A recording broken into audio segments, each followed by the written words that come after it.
الحمدللہ وکفا وسلام علی عبادہ الذین اصطفیٰ اما بعد فاعوذ باللہ من الشیطان الرجیم بسم اللہ الرحمن الرحیم تلک الایام نداولها بین الناس صدق اللہ العظیم۔ علماء کرام، برادران ملت، بہت عزیز بھائیوں، دوستوں اور عزیزوں، آپ سے یہ میری پہلی ملاقات نہیں ہے، اور اللہ نے چاہا تو آخری بھی نہیں ہے۔ آپ دوستوں سے جو میرا تعلق خاطر ہے، اس کا یہ تقاضا ہے کہ میں پوری دیانتداری کے ساتھ اپنی بات آپ کی خدمت میں پیش کروں۔ جو کچھ میں نے سوچا، جو میرا مشاہدہ ہے،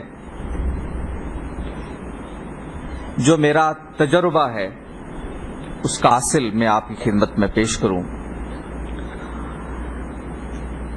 اس میں رائے کی صحت پر میرا اصرار نہیں ہے،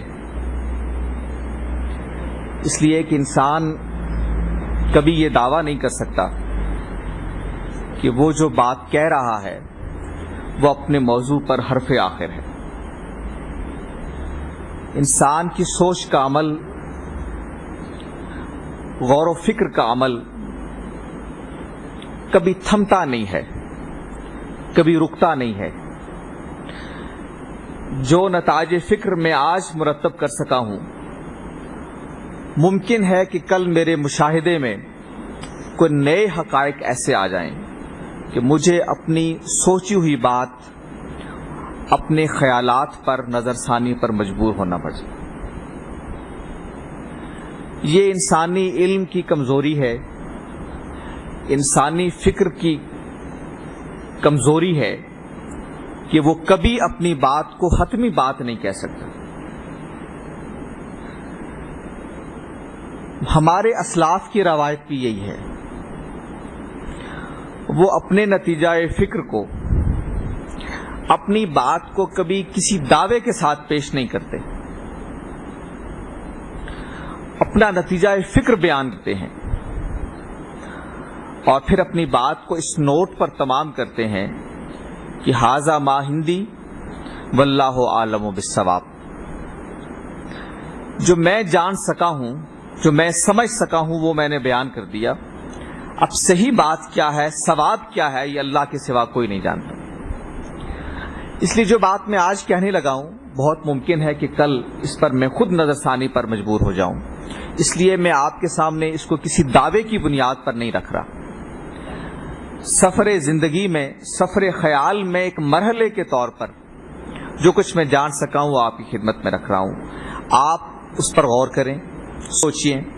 بہت ممکن ہے کہ آپ یہ جانیں کہ میرا نتیجہ فکر غلط ہے، اور بہت ممکن ہے کہ آپ کی محسوس کریں کہ جو بات میں نے سوچی ہے، میں نے جانی ہے، میں نے نتیجہ فکر مرتب کیا ہے، آپ یہ خیال کرتے ہیں کہ اس کے اندر کچھ صحت کا امکان ہے، اس کے اندر ثواب کا امکان ہے اور اس کو قبول کیا جا سکتا ہے، لیکن اس کو ایک زندہ عمل بنا دینا چاہیے۔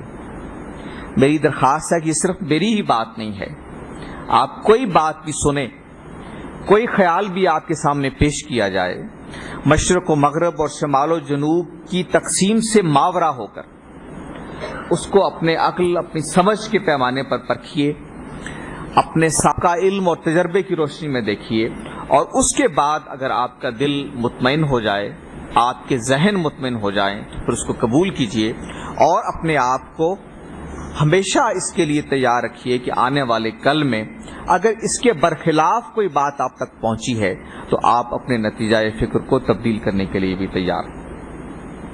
اس لیے میں جو کچھ عرض کرنے جا رہا ہوں کسی دعوے کی بنیاد پر نہیں، ایک طالب علمانہ غور و فکر کی ایک منزل، ایک مرحلے کی بنیاد پر آپ کے سامنے رکھ رہا ہوں، اور میں اس پہ بھی سوچوں گا خود بھی، اور آپ کو بھی دعوت فکر دے کر انشاءاللہ آپ سے رخصت چاہوں گا۔ تین بنیادی چیزیں جو ایک دوسرے سے مربوط ہیں میں آپ کی خدمت میں رکھنا چاہتا ہوں۔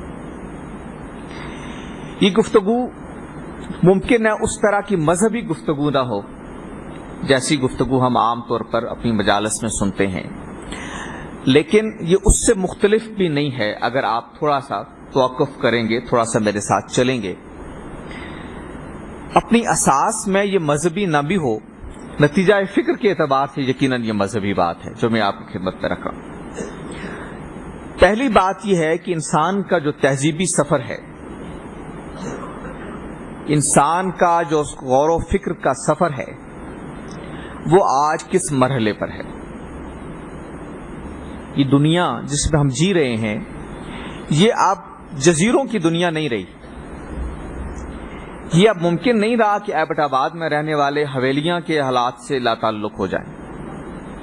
یہ اب ممکن نہیں رہا کہ اس صوبے میں رہنے والے دوسرے صوبے کے حالات کے اثرات سے بچ کے محفوظ رہ کے رہ سکیں۔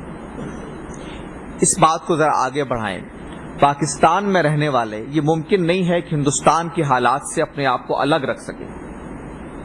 پاکستان اور ہندوستان میں رہنے والے یہ ممکن نہیں ہے کہ جنوبی ایشیا سے اپنے آپ کو کاٹ سکیں۔ جنوبی ایشیا والے ایشیا سے نہیں کاٹ سکتے اور ایشیا والے اس گلوبل ولیج سے اپنے آپ کو نہیں کاٹ سکتے جس کا وہ اب ایک حصہ بن چکے ہیں۔ تو پہلی بات جس کی تفہیم بہت ضروری ہے وہ یہ ہے کہ انسان کا جو سوچ و فکر کا یہ عمل ہے وہ آج کس مرحلے پر کھڑا ہے۔ دوسری بات جس کو سمجھنا اور جاننا ضروری ہے وہ یہ ہے کہ ہم کہاں کھڑے ہیں۔ ہم جو امت مسلمہ کہلاتے ہیں، ہم جو اللہ کے آخری الہام کے وارث اور امین ہیں، ہم جو اسلام کو اپنی شناخت اور اپنا امتیاز سمجھتے ہیں، ہم اس تہذیبی سفر میں کہاں کھڑے ہیں۔ اور تیسرا سوال یہ ہے کہ اب ہم کو کیا کرنا ہے، اب ہمیں کیا کرنا چاہیے، اور اس میں بالخصوص آپ لوگ جو طلباء ہیں ان کی ذمہ داری کیا ہے اور وہ سارے عمل میں کس طرح سے شریک ہو سکتے ہیں۔ یہ تین باتیں میں آپ کی خدمت میں عرض کروں گا اور پھر انشاءاللہ اس کے جو نتائج فکر میں آپ کے سامنے رکھوں گا، آپ اس کے بعد چاہیں گے تو اس پر سوال بھی کر سکتے ہیں۔ پہلی بات، انسان کا تہذیبی سفر، غور و فکر کا یہ عمل آج کس مرحلے پر ہے اور کہاں کھڑا ہے۔ دیکھیے، جن لوگوں نے انسانی تہذیب کو، انسانی فلسفے کو، غور و فکر کے اس سارے عمل کو اپنا موضوع بنایا ہے، اس پر تحقیق کی ہے، اپنی عمریں اس پر صرف کر ڈالی ہیں، وہ جو نتائج فکر مرتب کرتے ہیں وہ انسانی تاریخ کے ادوار کو مختلف حصوں میں تقسیم کرتے ہیں۔ وہ کہتے ہیں کہ ایک دور پتھر کا دور ہے، ایک دور لکڑی کا دور ہے، ایک دور انڈسٹریل ریولوشن کا دور ہے، صنعتی انقلاب کا دور ہے، ایک دور کمپیوٹر کا دور ہے، ایک دور نالج ریولوشن، علم کے انقلاب کا دور ہے۔ یہ چند بڑے بڑے مراحل میں نے آپ کی خدمت میں رکھے، لیکن اس کی مزید بھی تقسیم ہے کہ انسان نے جب اپنا سفر شروع کیا زندگی کا، اپنی تہذیب کا سفر شروع کیا، تو اس نے اپنی زندگی کو مرتب کیا، اپنی زندگی کو ترتیب دیا، اپنی زندگی کے مختلف شعبہ ہائے زندگی کے کردار کا تعین کیا، اور اس کے بعد انسانوں کے جو عوامل ہیں، انسانوں کے جو افکار ہیں، انسانوں کے جو افعال ہیں، ان کی ایک نوعیت کو ترتیب دیا، اور پھر وہ مراحل سے گزرتا ہوا، ارتقاء سے گزرتا ہوا آج وہاں کھڑا ہے جہاں آج کے انسان کو آپ دیکھ رہے ہیں۔ یہ سفر جن مراحل سے گزرا اس میں انسان نے فکری اعتبار سے بھی ترقی کی، فکری اعتبار سے بھی وہ آگے بڑھا، اور اس کا سماج جیسے جیسے تبدیل ہوتا گیا، اس کا سماجی ماحول جیسے جیسے بدلتا چلا گیا، اس نے اس کی زندگی کے افعال پر، اس کے روز و مرہ پر، اس کے شب و روز پر اثرات ڈالے، اور اس کے نتیجے میں اس نے اپنی زندگی کا ایک پیرہن اختیار کیا، اپنی زندگی کا ایک چلن اختیار کیا۔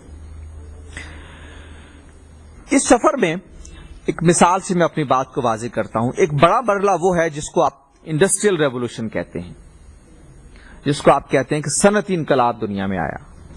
صنعتی انقلاب آیا جب آپ نے بھاپ کا سے چلنے والا ایک انجن بنا لیا.